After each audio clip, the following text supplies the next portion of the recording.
तो ये कहानी है एक ऐसी दुनिया की जहाँ अंधेरा होने के बाद कोई भी घर से नहीं निकलता, क्योंकि अगर ऐसा कोई भी करता है तो डिमोनिक कर्स उसे जान से मार डालेगा। फिर दूसरी तरफ सब लोग ये जानकर हैरान हो जाते हैं कि एक छोटा बच्चा पूरी रात अकेले बाहर कैसे सरवाइव कर गया। कोई भी इस बात को नहीं जानता कि वो बच्चा जिस जगह से आया वो जगह हेल से भी 100 गुना ज्यादा खतरनाक और भयानक है, जहाँ पर सिर्फ ऐसे ही डेमी गॉड्स रहा करते थे जो कि फ्यूचर में एम्परर लेवल गॉड्स बनने के लिए डेस्टिन्ड हो। लेकिन कुछ रीजंस की वजह से हमारे हीरो किन्मू की पावर्स को सील करके उसे ह्यूमन वर्ल्ड में भेज दिया गया। तो चलो फिर किन्मू की इस मिस्ट्रीज और सस्पेंस से भरी हुई कहानी को यहीं से शुरू करते हैं। तो इस कहानी की शुरुआत एक मासूम बच्चे से हुई जो कि पानी में बहता हुआ रो रहा था, लेकिन कोई भी इस मासूम बच्चे की मदद करने के लिए अपने घर से बाहर नहीं आता। नेक्स्ट डे ये बच्चा डिसेबल विलेज के कुछ एल्डर्स को मिल जाता है जो कि रात भर इस बच्चे की रोने की आवाजें सुन रहे थे। इसलिए वो लोग आपस में हैरान होते हुए यही बातें कर रहे थे कि आखिर कोई भी इंसान डाजू कॉन्टिनेंट की डार्कनेस में सरवाइव कैसे कर सकता है।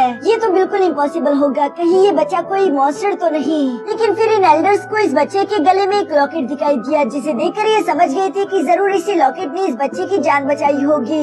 लेकिन इसके बावजूद भी कुछ एल्डर इस बात की खिलाफ वर्जी कर रहे थे कि हम इस बच्चे को अपने पास नहीं रख सकते, हम सबके सब हथियारे हैं, हमने आज तक किसी बच्चे को नहीं पाला और वैसे भी डाजू कॉन्टिनेंट में खुद को सरवाइव करना काफी ज्यादा डिफिकल्ट है, हम भला एक बच्चे का ध्यान कैसे रखेंगे। इसलिए वो इस बच्चे को घर से बाहर फेंक देना चाहते थे, जबकि साथ ही साथ ये बच्चा कब से रोई जा रहा है। इसे चुप कराने का रास्ता भी इन लोगों को मालूम नहीं था। इसलिए वहीं पर मौजूद एक एल्डर कहता है कि क्यों न हम इसे पॉइजन दे दे, उसकी वजह से ये कुछ देर खामोश हो जाएगा। जब ये खामोश हो जाए तो हम इसे डिटॉक्सिफाई कर सकते हैं। यहाँ जब ये सबके सब इसी तरह की ऊट पटांग प्लानिंग कर रहे थे तभी अचानक वहाँ पर एक एल्डर लेडी आ जाती है। उसका नाम ग्रैनी सीता, जो कि फौरन इस बच्चे को लेते हुए कहती है कि नहीं, तुम इस बच्चे के साथ ऐसा वैसा कुछ भी नहीं करोगे, मैं इस बच्चे को खुद पालूंगी। वैसे भी मेरे पास एक गाय है जिसका दूध पिलाकर ये बच्चा आराम से बड़ा हो जाएगा। यकीनन विलेज चीफ को भी इस बात से कोई तकलीफ नहीं होगी। जिस पर विलेज चीफ भी मुस्कुराकर जवाब देते हुए कहते हैं कि हम सबके सब तो डिसेबल हैं। ये वाकई में काफी अलग होगा कि हमारे विलेज में एक हेल्थी बच्चा हो, हम इस बच्चे को जरूर पालेंगे। और चूँकि विलेज चीफ ने इस बच्चे को पालने का फैसला कर लिया था, इसलिए बाकी के एल्डर्स भी इसी बात पर एग्री हो गए। ये सब लोग इस क्यूट से बच्चे को किन्मू का नाम देते हैं, जबकि इस बच्चे को भी ये नाम काफी ज्यादा पसंद आया। ये सब लोग ये विलेज में एक न्यू मेंबर के आने पर काफी ज्यादा खुश दिखाई दे रहे थे। इसके बाद हम लोगों को रात का सीन दिखाया जाता है जहाँ एक डीमन जैसी दिखने वाली औरत यहाँ किन्मू पर हमला करने वाली थी। लेकिन ग्रैनी सी तो काफी ज्यादा पावरफुल है, जो कि सुई धागे का इस्तेमाल करती उस डिमोनिक लेडी को वहीं पर बांध देती है। असल में दोस्तों, आप लोगों को यहाँ पर कई सारी चीजें अजीब और गरीब लग रही होगी, लेकिन थोड़ा सा भरोसा रखो, जैसे जैसे हम कहानी में आगे बढ़ेंगे आप लोगों को सब कुछ समझ आने शुरू हो जाएगा। यहाँ पर मौजूद हर एक मिस्टीरियस चीज के पीछे कोई न कोई बड़ा सा रीजन है। जैसे कि इस विलेज में ये सारे के सारे एल्डर्स इतने ज्यादा अजीब और गरीब क्यों है? किसी का हाथ नहीं, किसी का पैर नहीं, या फिर किसी की आंखें नहीं, कोई बोल नहीं सकता तो कोई कुछ ज्यादा ही बूढ़ा है। असल में इन सब लोगों के पास बहुत ही ज्यादा खतरनाक पावरफुल एबिलिटीज थी, लेकिन साथ ही साथ ये लोग पास में बेरहम हथियारे भी थे और किसी न किसी रीजन से ही ये लोग इसी डाजू कॉन्टिनेंट पर आए। डाजू कॉन्टिनेंट एक बहुत ही ज्यादा मिस्टीरियस और खतरनाक जगह है जहाँ पर हमारा हीरो किन्मू तो हर बार किस्मत के सहारे ही मुश्किलों से बचता बचाता कैसे तैसे ही बड़ा हो गया। वरना इन एल्डर्स को तो बच्चा पालने आता ही नहीं, लेकिन वक्त के साथ साथ इन सबके सब एल्डर्स को किन्मू से काफी ज्यादा लगाव हो चुका है। किन्मू जो के बड़ा होने के बाद अभी भी काफी ज्यादा शरारती और लापरवाह था। एक दिन तो उसने हद ही कर दी, वो जड़ी बूटियाँ इकट्ठा करते हुए बाहर ही सो गया, जहाँ सोते सोते उस पर रात हो जाती है। लेकिन किस्मत से जब उसने आंखें खोली तो वो अपने घर मौजूद था, क्योंकि ग्रैनी सी उसे ढूंढकर वापस घर ले आई थी और वो इस वक्त किन्मू पर काफी ज्यादा गुस्सा है। वो उसे डांटते हुए कहती है कि आखिर तुम ऐसा कैसे कर सकते हो,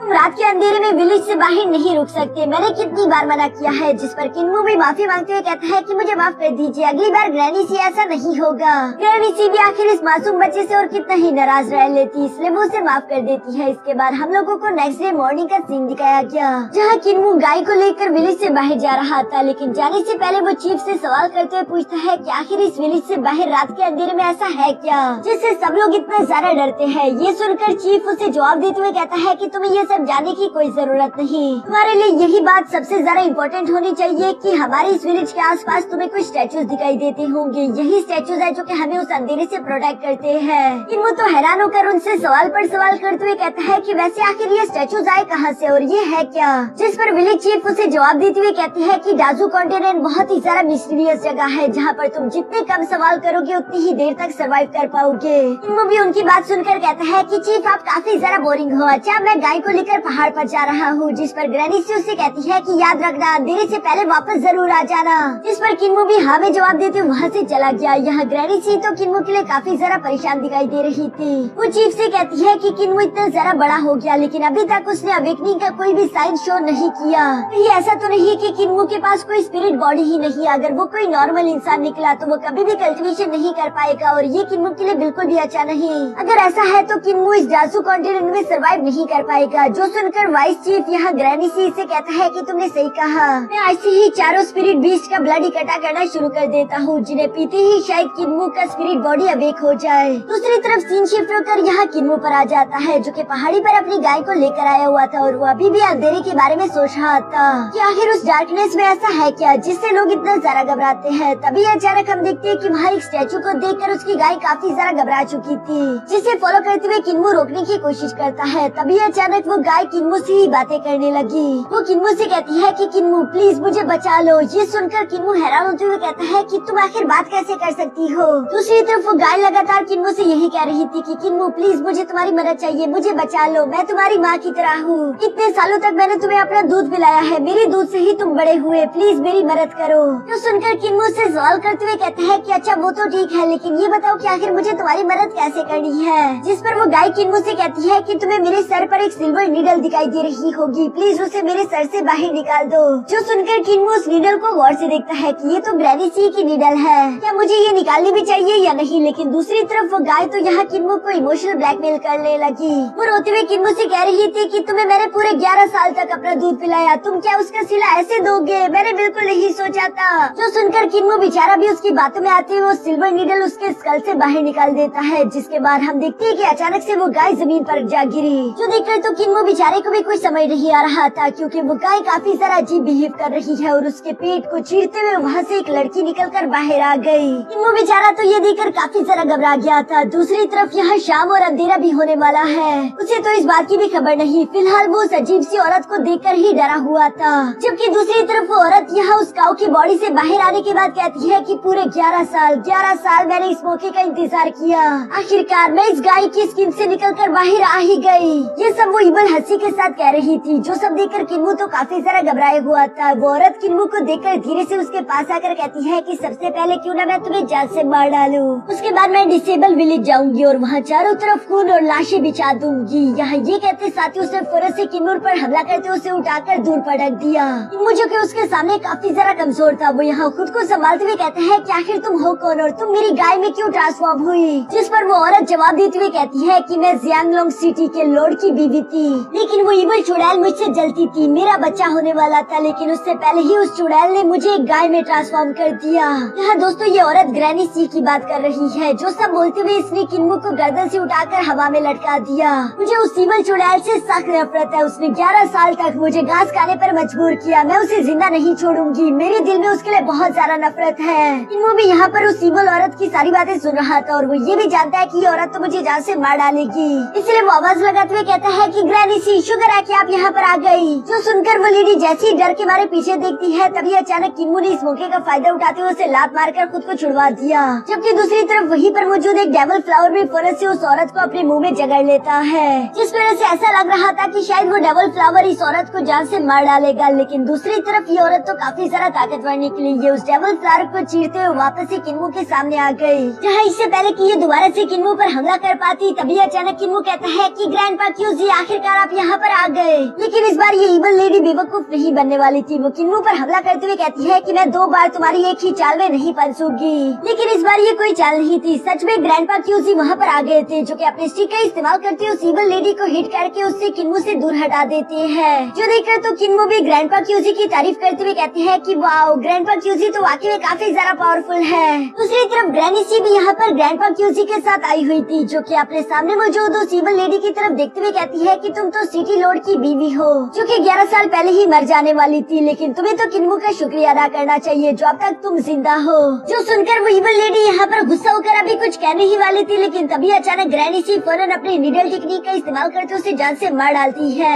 साथ ही साथ वो कहती है कि बेशक तुम्हारे हस्बैंड ने तुम पर जुल्म किया, लेकिन तुमने अपनी इवल टेक्निक का इस्तेमाल करते हुए पहले भी कई सारे लोगों को नुकसान पहुँचाया था। साथ ही साथ इस बार तुमने किन्मो को मारने की कोशिश करी, जिसके लिए मैं तुम्हें बिल्कुल भी माफ नहीं कर सकती। दूसरी तरफ किन्मो यहाँ पर उस औरत की डेड बॉडी की तरफ देखते देखते हुए कहता है कि ग्रैनी सी क्या इस बार ये सच में मर गई, जिस पर ग्रैंडपा क्यूसी उसे सर पर लाठी मारते हुए कहता है कि इमोशनल मत हो, ये डाजू का जंगल है जहाँ पर सिर्फ वही लोग सरवाइव कर सकते हैं जो कि ताकतवर हो। तुम ताकतवर नहीं थे लेकिन फिर भी मुश्किल से बच गए। तो कहती है ग्रैंडपा क्यूसी ने यहाँ पर उस इविल लेडी और काऊ की बॉडी को उठाकर फॉरेस्ट से पानी में फेंक दिया। दूसरी तरफ ग्रैनी सी किन्मू से कह रही थी कि आज का दिन तुम्हारे लिए काफी ज्यादा खास है क्योंकि आज के दिन तुम्हारी स्पिरिट बॉडी अवेकनिंग होगी। किन्मू बेचारे को तो पता ही नहीं था कि आखिर ये स्पिरिट बॉडी अवेकनिंग होता ही क्या है, लेकिन फिर भी वो अपनी ग्रैनी सी के साथ वापस से विलेज की तरफ रवाना हो गया। दूसरी तरफ रात होने के बाद हम देखते हैं कि जैसे वहाँ डार्कनेस चाहिए अचानक से हम देखते हैं कि उस इविल बॉडी की लेडी पूरी तरीके से स्केलेटन में ट्रांसफॉर्म हो गई। यानी कि डाजू कॉन्टिनेंट की डार्कनेस का कर्ज यही है, अगर कोई भी जिंदा इंसान इस डार्कनेस में आएगा तो वो कंकाल बनकर मारा जाएगा।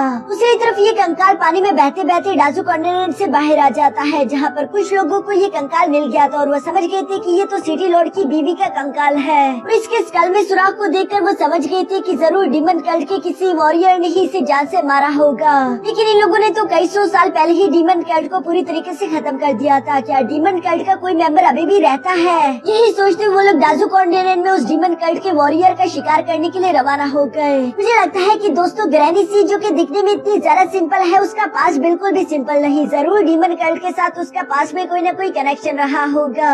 इसके बाद सीन शिफ्ट होकर यहाँ वापस से विलेज पर आ जाता है, जहाँ पर किन्मू पहुंचा तो उसने देखा कि वहाँ पर तो कई सारे बीस्ट थे जिन्हें उसके ग्रैंडपास ही पकड़कर यहाँ पर लेकर आए हुए थे ताकि वो उनकी बॉडी से स्पिरिचुअल ब्लड निकाल सके। साथ ही साथ वो लोग एक अजीब सी सेरेमनी भी परफॉर्म करते जा रहे थे, जिस पर किन्मू को तो कुछ भी समझ नहीं आ रहा था। वो सवाल करते हुए कहते हैं क्या ये वाइस चीफ कर क्या रहे हैं, जिस पर ग्रैनी सी ने उसे बताया कि तुम्हारी स्पिरिट बॉडी अवेकनिंग की तैयारियां चल रही है। दूसरी तरफ चीफ भी यहाँ पर किन्मू को एक्सप्लेन करते हुए बताते हैं कि तुम्हारी अवेकनिंग से पहले तुम्हें कुछ और इन्फॉर्मेशन भी मिलना जरूरी है, जैसे कि इंसान की बॉडी में टोटल 7 ग्रेट डिवाइन ट्रेजर्स होते हैं जिन्हें तुम मेंडेरियंस की तरह भी समझ सकते हो। और हर मेंडेरियन के ऊपर एक तरह का सील यानी कि वॉल लगा होगा। फर्स्ट वाले मेंडेरियन को कहते हैं स्पिरिट एम्ब्रियो वॉल, सेकंड को कहते हैं सेलेस्टियल बीइंग वॉल। इसी तरह वो बाकियों के नाम भी लेते हुए कहते हैं कि 5 luminar wall, 6 conjugation wall, 7 star wall, divine bridge wall, life and death wall. हर एक कल्टिवेटर की जिम्मेदारी यही होती है कि वो इन वॉल्स को ब्रेक थ्रू करे, उसके बाद ही वो अपनी कल्टिवेशन को और ज्यादा इंक्रीज कर पाएगा।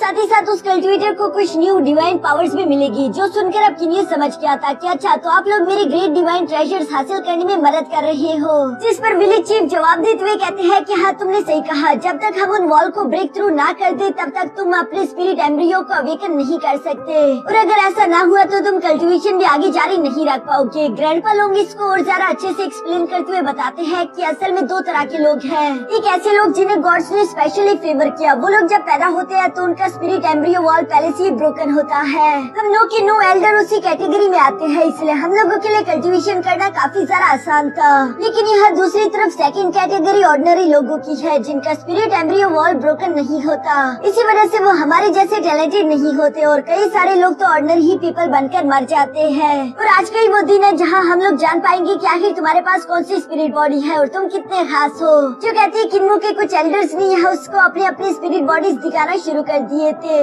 जिन्हें देखकर तो किन्मू भी काफी ज्यादा एक्साइटेड हो गया था। वाइस चीफ यहाँ किन्मू के सामने कुछ ब्लड रखते हुए कहते हैं कि इन ब्लड को पी लो, क्योंकि इन ब्लड को पीने के बाद ही हम लोग जान पाएंगे कि आखिर तुम्हारे पास कौन सी स्पिरिट बॉडी है। असल में तो 4 तरह के स्पिरिट बीस्ट होते हैं, जिनमें से पहले का नाम है थंडरबर्ड, सेकंड का नाम है ग्रीन वाइपर, थर्ड का नाम है आयरन बोन टाइगर और चौथे का नाम है गोल्डन टॉर्टाइस। और चूंकि ये ओरिजिनल बीस्ट ढूंढना काफी ज्यादा डिफिकल्ट है, इसलिए हम लोग उनके डिसेंडेंट ही ढूंढ पाए, जैसे कि blue dragon, white tiger, Django turtle और वाइपर स्नेक, जिनकी बॉडी से हमें थोड़ा बहुत ही स्पिरिचुअल ब्लड मिल पाया। लेकिन मुझे लगता है कि इससे तुम्हारा काम हो जाएगा, इसलिए बारी बारी करके एक एक स्पिरिचुअल ब्लड पीना शुरू कर दो। जो सारी बातें कहने और सुनने के बाद हम देखते हैं कि इन लोगों ने काफी उम्मीद से यहाँ किन्यू को बारी बारी करके एक एक स्पिरिचुअल ब्लड पिलाना शुरू कर दिया, इसी उम्मीद में कि किसी न किसी स्पिरिचुअल ब्लड के साथ उसका स्पिरिट एम्ब्रियो रिएक्ट जरूर करेगा। और इसी के साथ हमारा ये एपिसोड यहीं पर खत्म हो।